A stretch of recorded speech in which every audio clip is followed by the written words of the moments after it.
Hello all, welcome back to my channel. இன்றைக்கி வந்து வடகம் பொரிக்க போகிறோம். என்ன வடகம் பொரிக்கிறது ஒரு விஷயமானு கேட்காதீங்க, இது ஹோம்மேட் வடகம். அன்றைக்கி நம்ம ஆல்ரெடி பழைய வீடியோ பார்த்துருந்தீங்கன்னா தெரிஞ்சிருக்கும். வீட்டில் வடகத்துக்கு மாவெல்லாம் ரெடி பண்ணோம் எங்கள் மாமியார் வந்தப்போ. ஸோ அதில் புளிஞ்ச வடகம் தான் இது. 2 பேட்டர்னில் போட்டிருக்கோம். ஒன்று வந்து இந்த ரிப்பன் மாதிரி, இன்னொன்று வந்து இந்த முறுக்கு பொழிகிற மாதிரி இந்த எப்படி ரவுண்ட் ஷேப்பில்.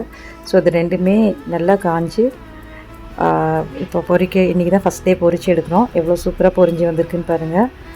டேஸ்ட்டும் ரொம்ப நல்லா இருந்தது, நல்லா கிறிஸ்பியாக இருந்தது. அதுதான் முக்கியம். ஆனால் சம்டைம்ஸ் வடகம் வந்து நல்லா பொரியாமல் கொஞ்சம் நமுத்த மாதிரி இருக்கும். பட் இது அப்படி வரவே இல்லை. என்டையர் உள்ள வரைக்கும் நல்லாவே ஃபுல்லாக கிறிஸ்பியாக சூப்பராக பொரிஞ்சு வந்திருந்தது.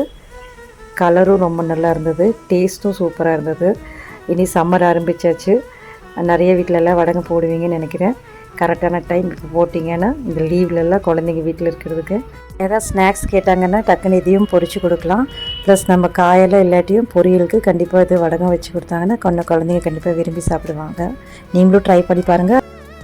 ஈஸியாக சிம்பிளாக செய்கிற சூப்பரான ஹோம்மேட் வடகம். கரெக்டான பதத்தில் அளவில் மாவு கலக்கி பண்ணால் போதும். இதுக்கு தேவையானது வந்து நல்ல வெயில் தான். 1 or 2 days வெயிலில் வச்சு எடுத்தால் முடிஞ்சது. I hope you like this video. Thanks for watching.